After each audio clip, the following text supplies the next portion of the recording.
Olá, meu irmão e minha irmã, graça e paz de Jesus. É muito bom estar com você para iniciarmos mais uma série de estudos, numa nova série de lições bíblicas.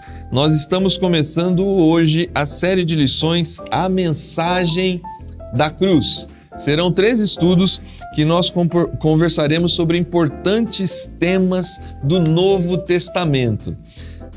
E dentre todo o Novo Testamento, a mensagem da cruz, ela é central. Ela é central para a fé cristã, ela é central para a história da humanidade e ela também é primordial para todos os demais temas que conversaremos aqui. Entraremos, portanto, nessa série que vai tratar de tantos temas importantes e nós convidamos você, a sua igreja local, que você convide os seus amigos, familiares, pessoas que gostam, que amam o estudo da Palavra de Deus, para nos acompanhar nesta nova série que estamos dando início hoje, a série A Mensagem da Cruz. E a gente começa o primeiro estudo falando sobre o reino de Deus, logo depois da vinheta.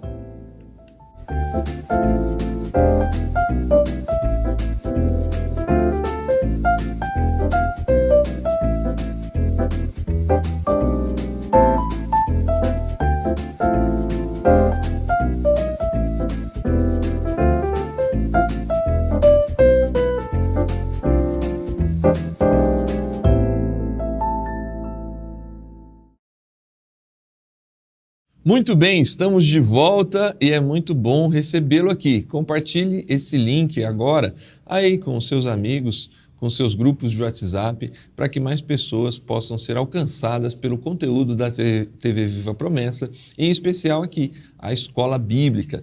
Nós estamos iniciando a nova série de lições, a Mensagem da Cruz. Na primeira lição hoje, o Reino Eterno de Deus. O reino de Deus, ele está presente nas Escrituras, no Antigo Testamento, mas no Novo Testamento essa terminologia, ela começa a ficar mais clara a partir da própria mensagem dos Evangelhos. De alguma forma, a nossa compreensão é que nós estamos vivendo e já somos cidadãos desse reino agora, aqui e agora, e também seremos lá futuramente. E é sobre isso que a lição vai tratar. Mas antes de falarmos exatamente sobre o tema da lição, é muito bom receber para o início dessa série aqui o pastor Eleilton, que é editor da série de lições bíblicas da Igreja Adventista da Promessa. E primeiro, seja muito bem-vindo, pastor Eleilton, de estar aqui com a gente. Amém, pastor Júnior. Uma grande alegria estar aqui contigo, com os nossos irmãos, participando dessa série de lições bíblicas, o início dessa nova série de lições bíblicas. Graça e paz para todos vocês que estão nos acompanhando, que a gente tenha um momento abençoador aqui de conversa a respeito desse tema. Muito bem. Antes de entrarmos na lição, em segundo lugar, depois da sua saudação, aproveitando a sua presença, vamos dar um panorama dessa série de estudos, né? Uhum. Eu acabei de descobrir aqui que tivemos o mesmo professor, o Landon Jones, né? Aqui nessa apresentação das lições, né? Isso. E aqui, quando você cita aqui uma paráfrase do Landon Jones, é porque essa lição ela trata de teologia bíblica, teologia do Novo Testamento, e os temas todos giram em torno da mensagem da cruz, mas são temas fundamentais da fé cristã a partir, na perspectiva do Novo Testamento. É isso mesmo? É isso mesmo. Nós já temos por hábito na Igreja Adventista da Promessa, sempre no 4º trimestre de cada ano, estudarmos uma lição que tem como base um tema doutrinário ou teológico. Então você vai se lembrar que no ano passado, no 4º trimestre, nós estudamos a lição Deus das Alianças. Sim. Que era com base em temas da teologia do Antigo Testamento, né?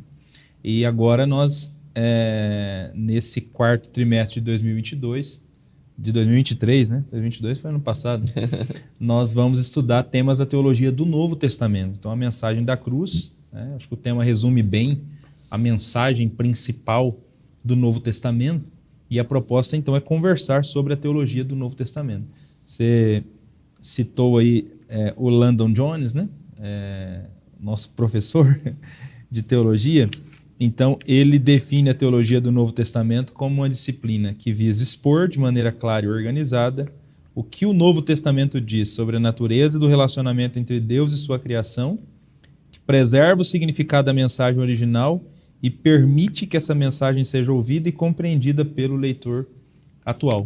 Então, eu acho legal essa definição dele, né? Porque ele mostra que a preocupação da teologia bíblica num primeiro momento, entender a mensagem original no contexto em que ela foi dada, né? No contexto da revelação. Então, essa interpretação do texto bíblico é importante, né? Mas a definição dele, ele não para aí, né? Não são todos os teólogos bíblicos que fazem isso, né? Muitos teólogos bíblicos acham que não é tarefa da teologia bíblica dizer o que o texto bíblico tem para a geração atual.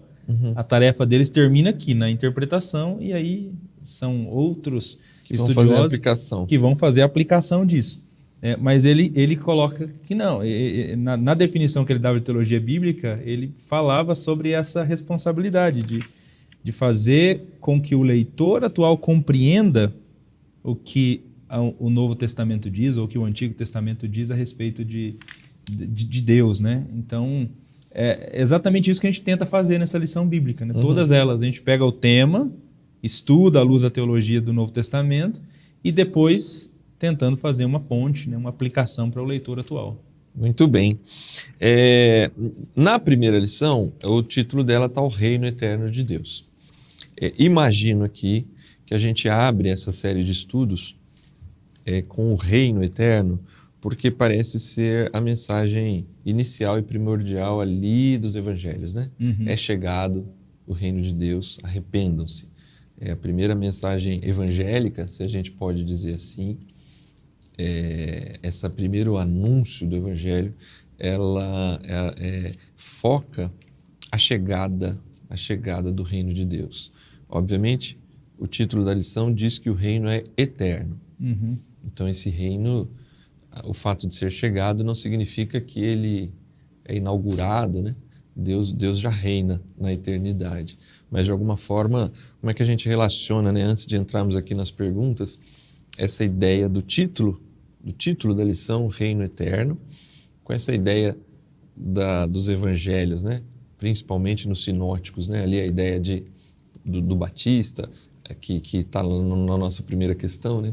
Mas da chegada do reino de Deus, se aproximando das pessoas, como essa boa notícia da vinda de Jesus. Ok. Eu acredito que todos aqueles que estão nos acompanhando, que já gastaram um pouquinho mais de tempo numa leitura mais atenta do Novo Testamento, já devem ter percebido o quanto esse tema Reino de Deus está presente nas páginas do Novo Testamento. Então, acho que você é correto, né? Foi feliz nessa sua primeira fala, né? De assim, a gente começa falando sobre esse tema porque realmente esse é um tema muito presente no Novo Testamento, né? A ideia do reino, do governo de Deus, né? E aí, eu acho que a proposta da lição é exatamente tentar fazer a gente compreender essa dinâmica do reino, né? Por que falar de um reino eterno? Se é eterno, então ele sempre existiu, né? Mas, ao mesmo tempo, essas passagens do Evangelho que fala que o reino chegou, né? A gente usa, às vezes, o reino foi inaugurado. Inauguração. Né? Com Jesus. Então, mas peraí, mas como assim ele foi inaugurado aqui se ele é eterno, né? Então, essas dimensões do reino de Deus, é exatamente a proposta da lição, trabalhar um pouquinho nessa questão para entender essa que é uma das mensagens centrais mesmo acho que até da Escritura Sagrada como um todo, né? Essa ideia de reino é uma ideia presente na Escritura Sagrada como um todo. Se a gente não consegue entender o que a Bíblia fala sobre reino, a gente vai ter dificuldade de fazer as conexões, né, do plano redentor de Deus, né, que está por trás de toda essa narrativa da Bíblia Sagrada, né? Isso. É por isso até que eu escolhi a camisa Amigos da Missão, porque eu penso que abrir essa série com a camisa Amigos da Missão, porque a ideia dessa grande história da redenção que está sendo contada, né? Penso que essa como a que fizemos lá no último quadrimestre do ano passado, né? Das alianças, até porque, se eu não me engano, foi lá que a gente tratou disso. A própria ideia de imagem e semelhança de Deus, né? Ela aponta para esse ser humano que passa a ser um representante do rei, né? É um representante do rei na sua criação, né? Nós, dentre tantos aspectos, só para relembrar você, estudante aí da escola bíblica, né? Dentre tantos aspectos que a gente poderia abordar a partir da ideia de imagem e semelhança de Deus, uma delas, claramente, é a ideia de que o ser humano é esse representante real para a criação, né? Exatamente. Daí a ideia de... Daí porque a gente diz, né, que o reino é eterno, que o reino sempre existiu. Deus sempre foi rei e, ao criar o ser humano, coloca o ser humano ali como seu representante, né, para governar. Né? Obviamente, ele tem que governar de acordo com a vontade de Deus, né? A vontade do Deus rei que o criou, né? A vontade do rei. Ele é uma espécie de corregente, né? Corregente. Alguns até chegam a falar de que o ser humano também é uma espécie de co-criador também, né? Porque ele cria coisas, né? Ele cria cultura, né? Mas sempre em sintonia aqui com a vontade do rei, né?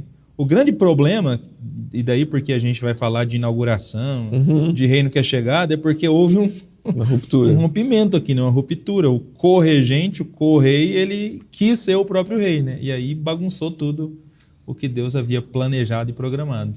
Muito bem, então vamos entrar na teologia do Novo Testamento, na primeira questão, com base em Mateus 3, Mateus capítulo 3, verso 2.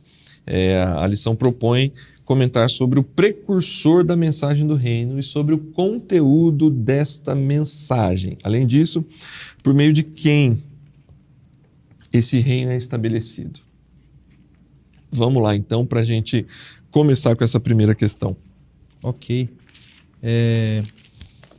Só resgatar aqui o texto bíblico, né?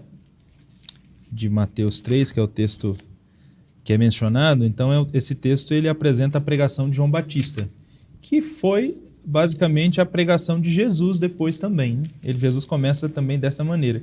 Então, mas João Batista é quem primeiro aparece, né? Pregando: arrependei-vos, porque o reino do céu chegou. Né? Até interessante destacar que aqui Mateus fala reino do céu, mas é a mesma coisa que reino de Deus, né? Não tem uma diferença entre reino do céu e reino de Deus, é apenas mesmo uma diferença de termo aqui, mas nós estamos falando da mesma coisa. Então, o precursor dessa mensagem é João Batista, né? João Batista começa a pregar sobre a chegada do reino de Deus, e quando Jesus começa seu ministério público também, ele também fala a mesma coisa: o reino do céu chegou. E por que ambos estão dizendo que o reino do céu chegou? Né? Se a gente parar para pensar no significado dessa ideia de reino, reino é o governo, é a soberania de Deus. Então, como nós já dissemos aqui, Deus sempre foi rei, né? Ele sempre governou todas as coisas. Né? Mas o problema é que no início da história houve uma ruptura. Né? O ser humano ele se afasta do rei. Ele decide fazer carreira solo, né? Viver de maneira autônoma, e esse Deus que é rei, ele esteve trabalhando, né? E está trabalhando para redimir e resgatar todas as coisas e devolver o universo a essa harmonia aqui, né? Esse momento do universo em que não tem desmando no governo de Deus, né? no reino de Deus. E por meio de quem vai ser efetivado esse restabelecimento, né? Quem que garante que isso vai acontecer de fato e dá esse passo decisivo, importante? É por meio de Jesus, né? Jesus é o rei, há tanto esperado, né? A outra questão aqui: por meio de quem esse reino é estabelecido? O reino é estabelecido por meio de Jesus. Quando o anjo aparece para o pai de João Batista para dizer para ele que ele seria pai, o anjo lembra as promessas do envio do Messias e diz que o filho dele prepararia o caminho para o Messias. Então eles estão esperando o rei. João Batista vem dizendo, o reino chegou porque o rei chegou. João Batista sabe que o rei chegou. Né?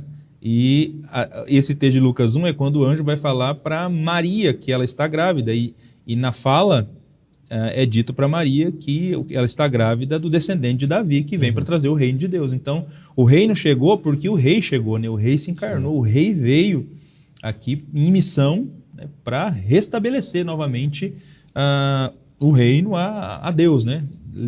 Livrar o reino de Deus da rebeldia que se instalou por conta do pecado. O teólogo N.T. Wright tem um livro que chama Quando Deus se Tornou Rei, né? E ele vai trabalhar, eu penso que é essa ideia que está presente aqui, principalmente nesse texto de Lucas 1, 32 e 33, porque é óbvio que Deus sempre foi rei, né? Até esse título pode até causar certa estranheza. Como assim Deus se tornou rei, né? Mas é a ideia dessa esperança de Israel, né? Acho que essa, na linha do Landon Jones, né? Tornar claro para o leitor e o ouvinte atual a mensagem dessa teologia bíblica, para esse leitor de Mateus e de Lucas, talvez a mensagem seja mais clara do que para a gente, né? Porque eles estão se referindo ao rei messiânico, né? Ao rei, ao filho de Davi, ou que vai se assentar definitivamente no trono de Davi, que é a grande esperança de Israel, né? A esperança de libertação definitiva do exílio, das escravidões todas, agora debaixo do Império Romano. Existe uma forte expectativa da chegada do Messias. Aí, para mim, parece fazer sentido quando o João Batista é esse precursor, né? Sendo ali resposta à profecia de Isaías 40, e aí Jesus também começa a mensagem por aí, porque parece que faz muito sentido, iniciando a mensagem ali na Galileia, ali em Israel, a ideia, encontramos o Messias. O Messias chegou, está ali, o Messias está ali. Então, esse Messias, ele, claramente na esperança de Israel, ele é o rei. É o rei que está chegando, né? É isso aí. Até a própria palavra Messias. A palavra Messias é uma palavra de origem hebraica, mas o significado é ungido, né? Então ela surge por conta dessa ideia, né, daquela promessa que Deus fez para Davi, de que da linhagem dele viria um ungido, né, que o reino dele seria eterno, que nunca a família de Davi, né, sairia do trono. Então, daí surge essa ideia de Messias. Porque os reis literalmente eram ungidos mesmo pelos profetas. Então, eles aguardam esse ungido, esse Messias. Né? Quem é esse rei que vai ser ungido e que vai nos libertar da opressão, vai nos libertar dos nossos inimigos? Então, eles alimentaram essa esperança durante todo o Antigo Testamento, e essas esperanças vão se cumprir em Jesus. Ele não é exatamente o rei que eles imaginavam, mas ele é o rei que nele se cumprem todas as profecias do Antigo Testamento.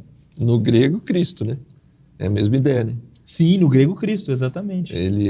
Cristo não é nome, né? É título, né? É título. É Jesus o Cristo, né? Ele é o ungido, o Messias, o Cristo. Exatamente. Que todas essas figuras apontam para a figura real, né?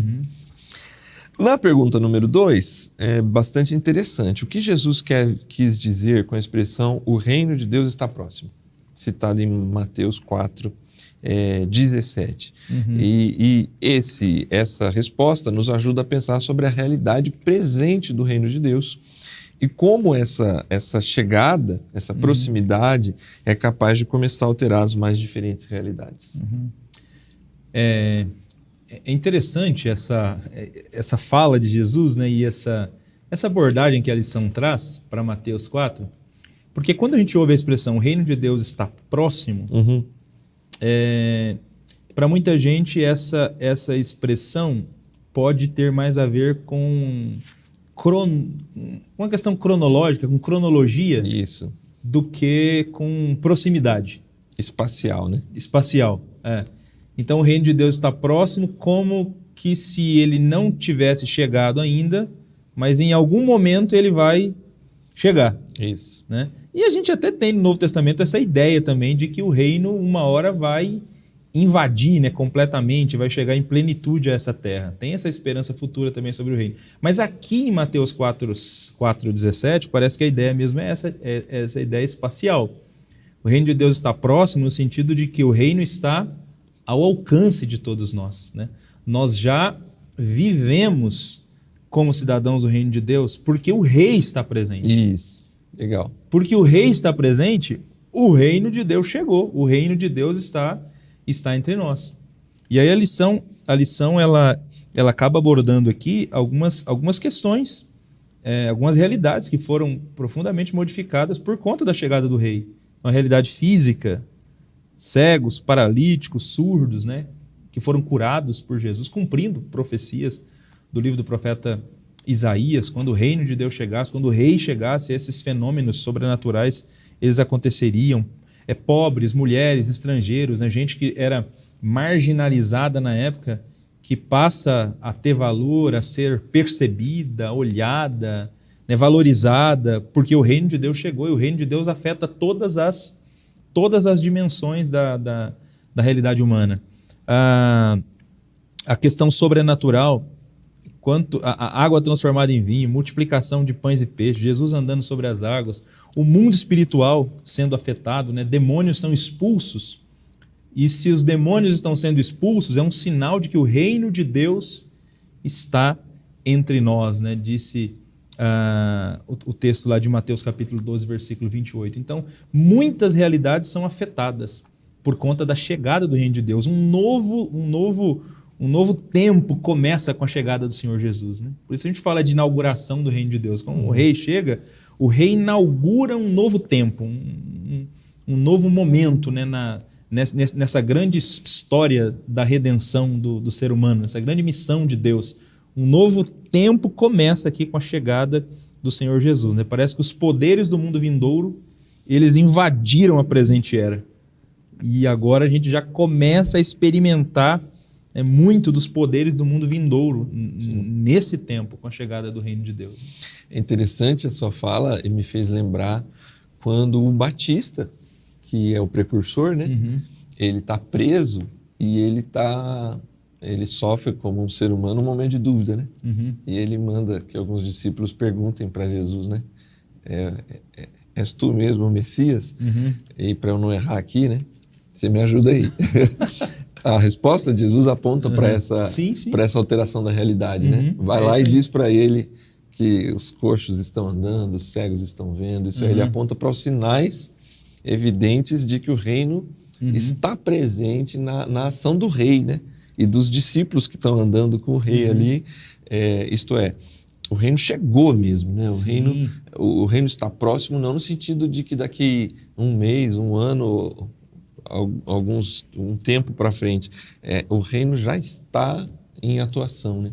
Já está entre nós, é possível percebê-lo, né? É possível enxergar a atuação do rei, há sinais visíveis do reino de Deus em todos os lugares. Então isso é fantástico, né? Isso é extraordinário.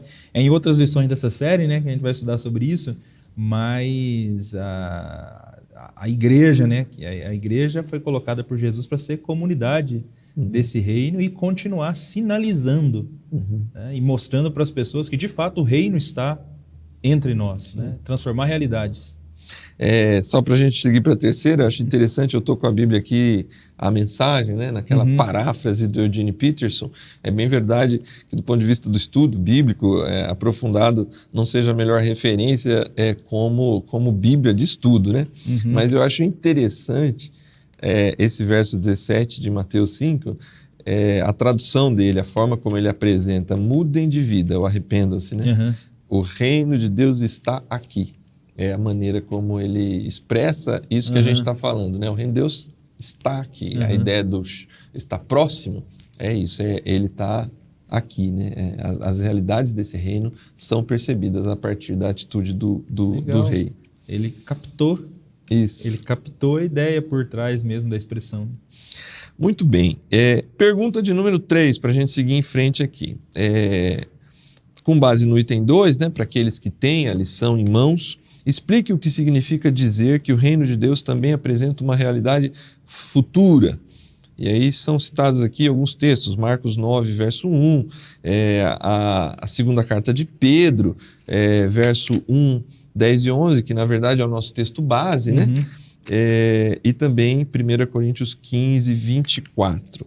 Então, até aqui, nós posicionamos a realidade presente, esse reino inaugurado nessa ideia, né? Desse novo tempo da presença real e da presença efetiva do reino transformando as realidades. Mas parece que, obviamente, na teologia bíblica a gente vai encontrar essa perspectiva, esse olhar de um reino futuro. Sim, sim. Para facilitar, o texto de 2 Pedro 1, 10 e 11, que é um dos textos que está aqui na pergunta 3, é o texto base da lição. Então, o texto diz: portanto, irmãos, empenhem-se ainda mais para consolidar o chamado e a eleição de vocês, pois se agirem dessa forma, jamais tropeçarão, e assim vocês estarão ricamente providos quando entrarem no reino eterno de nosso Senhor e Salvador Jesus Cristo. Então, Pedro está escrevendo para cristãos que já estão salvos, já estão caminhando ao lado do Senhor Jesus Cristo, e fala desses cristãos no futuro entrando no reino eterno do nosso Senhor Jesus Cristo. Então esse texto aqui apresenta essa dimensão futura do reino de Deus. Ao mesmo tempo que o reino é aqui, que o reino já chegou, que nós já vivemos como cidadãos do reino de Deus, nós cremos que no futuro nós entraremos no reino de Deus. E o que a Bíblia, do que a Bíblia está falando, né, quando ela se refere a um reino futuro que nós entraremos? É a plenitude do reino de Deus, é a consumação de todo esse plano de redenção de Deus. Então, o que Jesus inaugurou com a sua vinda como rei, os poderes do mundo vindouro que já entraram nessa era, já parcialmente, chegarão de maneira plena quando o rei voltar segunda vez, e vai trazer o reino de maneira plena aqui. Então, a Bíblia realmente fala dessas questões, né? Em um momento, né, no passado, e isso é importante colocar, muita gente falava apenas dessa dimensão do reino. A gente falava pouco da dimensão presente do reino. A gente só tinha a ideia de reino quase como um sinônimo de céu. Isso. Era quase um sinônimo de céu, né? Não, nós vamos para o reino de Deus, né? Então o reino era essa vida futura, né? Então o reino não é somente a vida futura, ele é também. E nós aguardamos isso, nós cremos que um dia o reino vem de maneira plena e nós estaremos lá, né? Juntamente com o nosso Senhor Jesus Cristo. Quando você fala isso, talvez hoje, numa cultura contemporânea imediatista, consumista, globalizada, e que tem muita dificuldade com esperar, né? Talvez inverteu, né? Hoje é importante falar do reino futuro, né? Porque a gente trouxe o reino, Sim. o que é fundamental, porque isso vai implicar na pergunta de número 4, né? Nessa ideia de que a gente já vive o reino. O estilo de vida do cidadão do reino de Deus já deveria estar presente na nossa vida, mesmo vivendo no reino dos homens, no reino das trevas, mas não podemos perder essa dimensão, né? Essa dimensão dessa expectativa futura da confirmação, porque nesse tempo presente, nessa cultura, como eu estou dizendo, de repente a gente valoriza tanto esse aspecto que a gente perde a referência, né? Hoje, é um assunto até, nem é exatamente o assunto dessa lição, né? Mas a gente pouco fala da vinda, né? Sim. Da vinda de Jesus, dessa segunda vinda, tendo em vista que uma dimensão não pode nem precisa diminuir a outra, elas precisam conviver conjuntamente, né? Sim, é o correto. É o correto. E realmente, às vezes, a gente tem a impressão de que muitos cristãos vivem como se Jesus nunca fosse voltar. Infelizmente, perderam essa noção, essa perspectiva de que um dia o reino de Deus, o reino eterno de Deus, vai chegar de maneira plena a essa terra. Então, não dá realmente para viver sem caminhar com essa esperança no horizonte. E eu acho que quanto mais confortáveis nós estamos, né, quanto melhor é a vida, né, do ponto de vista terreno, Sim. Maior é a chance das pessoas começarem a viver, né, gostando demais da vida aqui e esquecendo dessa dimensão futura. Sim. A pergunta 4, eu acho que nos ajuda nesse trajeto, porque ela vai perguntar assim, podemos dizer que aqueles que receberam Jesus como Senhor já foram transferidos do reino das trevas para o reino dele? Qual o papel destes atualmente? Uhum.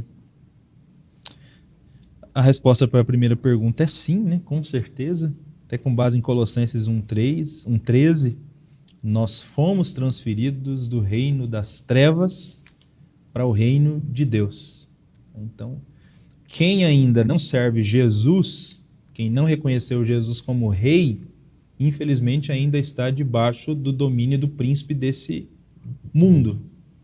Não que Satanás seja dono desse mundo, esse mundo pertence a Deus, né? De direito, esse mundo pertence a Deus, mas ele é usurpador. Ele usurpou e fez muita gente acreditar que ele manda, né? Então tem muita gente ainda que está cego, aprisionado aqui por Satanás. Quando nós reconhecemos que Jesus é rei, a gente sai dessa prisão, é transportado para o reino de Deus. Então sim, nós fazemos parte do reino de Deus. E agora, como cidadãos desse reino de Deus, o nosso papel, aí tem aqui Mateus 6,33, que é um texto bastante citado por nós, né? Buscar em primeiro lugar o reino de Deus e a sua justiça. E todas essas coisas serão acrescentadas. Então, esse texto fala para a gente buscar o reino. E não só o reino, buscar o reino e a justiça do reino. Eu tenho a impressão que justiça do reino aqui em Mateus 6 diz respeito ao modo de vida mesmo como cidadão do reino de Deus. Aqui, a impressão que tenho é que não é exatamente justiça no sentido de justificação, né? Mas de vida piedosa mesmo. E a justiça do reino de Deus é exatamente aquela que foi apresentada por Jesus no Sermão do Monte, que é o sermão de onde foi extraído esse texto aqui, né? Jesus está apresentando como vive um cidadão do reino de Deus.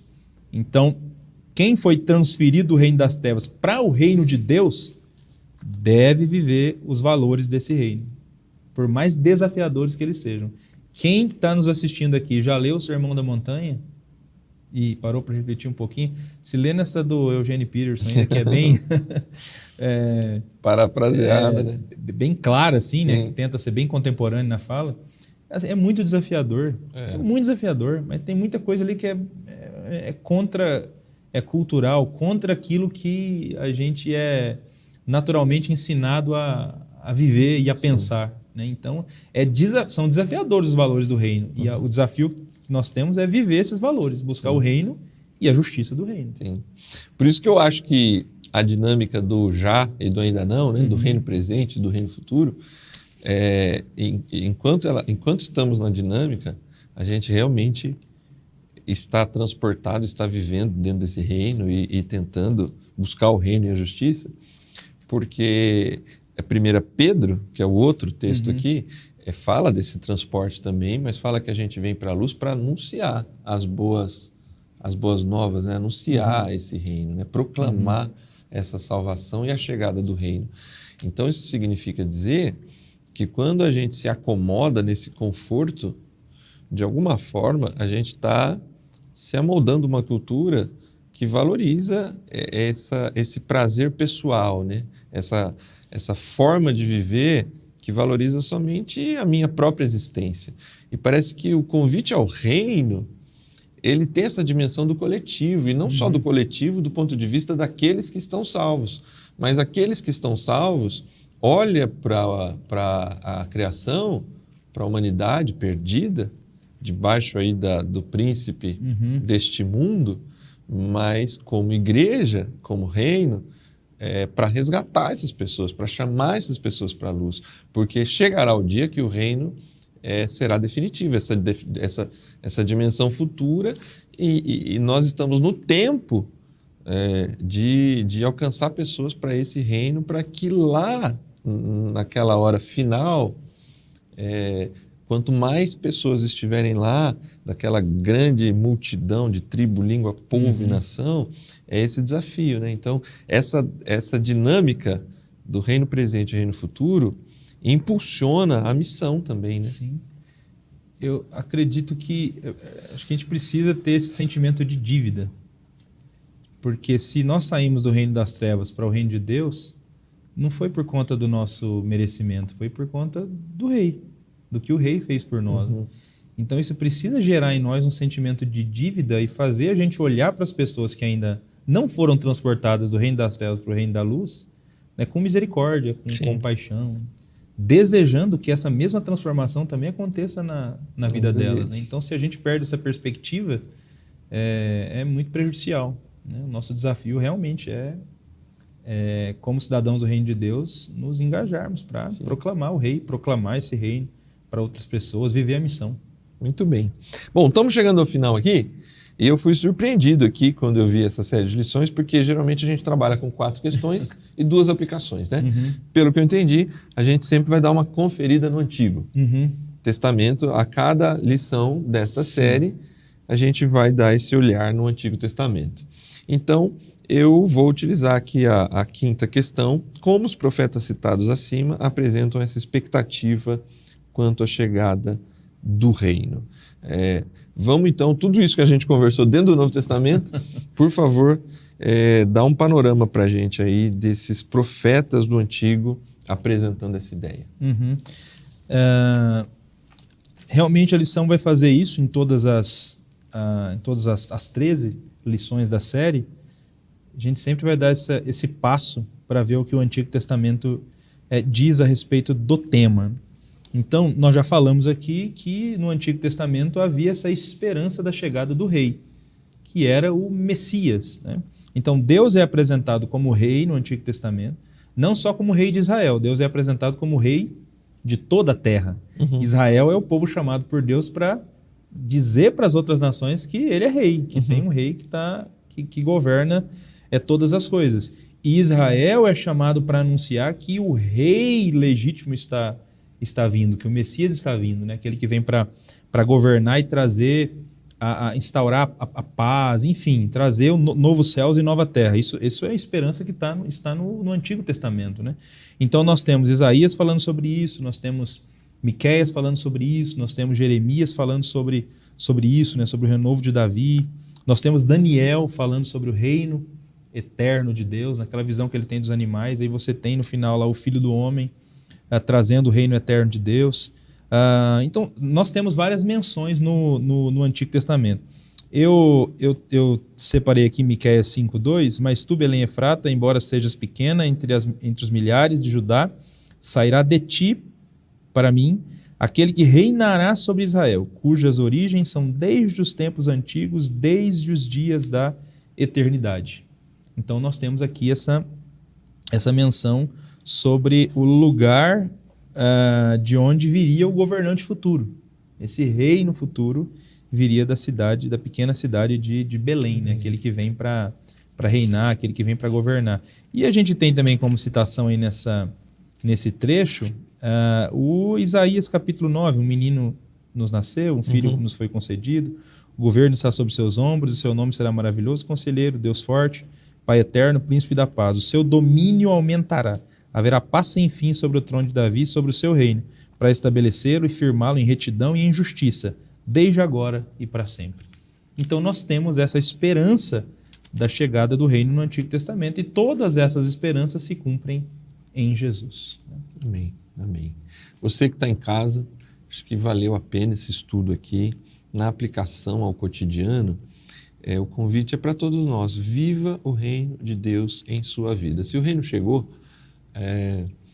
nessa perspectiva presente, nós devemos viver o reino de Deus na nossa própria vida, devemos apresentar os frutos do arrependimento e da entrada no reino, né? Praticarmos e vivermos de tal forma que sejamos esses representantes, cidadãos do reino dos céus, cidadãos do reino de Deus, no meio do reino dos homens, da cidade dos homens, né? Esse é um grande desafio. Em cada uma das nossos estudos, nas suas igrejas locais, nas nossas, quando nos voltarmos para esse ponto aqui, como que a gente pode ver isso na prática, né? Do ponto de vista de servir as pessoas, amar as pessoas, ter compaixão das pessoas, trabalhar para um mundo melhor a partir da nossa profissão, enfim, tantas maneiras em que nós podemos ser representantes reais, verdadeiros, efetivos, porque o reino de Deus está presente, e o reino de Deus está presente por meio dos cristãos, por meio da sua vida, por meio da sua igreja local. Traga esse desafio para a sua própria casa, traga esse desafio para a maneira como você vai viver o cristianismo, a maneira como você entende a vida evangélica aí na sua cidade, aí onde você está.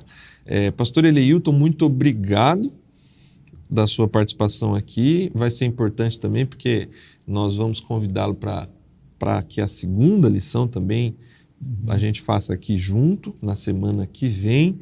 E nesse momento a gente agradece desde já. Deixe suas últimas palavras e considerações e, por favor, ao final, ore para encerrarmos esse estudo dessa lição. Amém. Foi uma alegria participar mais uma vez da Escola Bíblica Especial, alegria estar com todos vocês que estão nos acompanhando. A gente termina aqui antes de orar, apenas mencionando uma frase que está no nosso desafio semanal. Durante todos os dias dessa semana, faça uma oração. Antes de qualquer outra coisa, suplicando a Deus que governe suas ações, palavras, pensamentos e cada área da sua vida.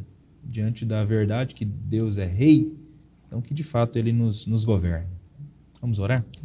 Senhor, muito obrigado por essa oportunidade que nós tivemos hoje de estudarmos um pouco sobre o seu reinado. Fomos lembrados mais uma vez que o Senhor é rei, que o Senhor governa. Por conta do pecado, disfuncionalidades entraram no universo, mas o rei legítimo, ele desembarcou nessa terra, ele se encarnou e ele iniciou um novo tempo de restauração que se concluirá com a sua segunda vinda.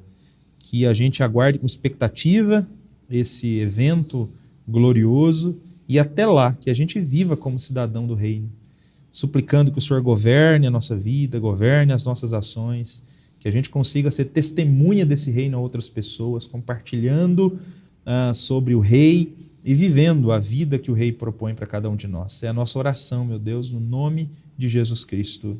Amém. Amém. Obrigado, pastor Eleilton. Obrigado você que nos acompanhou até agora. Compartilhe esse estudo dessa lição, a primeira lição dessa série, a mensagem da cruz. E semana que vem a gente se encontra novamente para a lição de número 2. Até lá, que Deus te abençoe. Nós nos encontramos.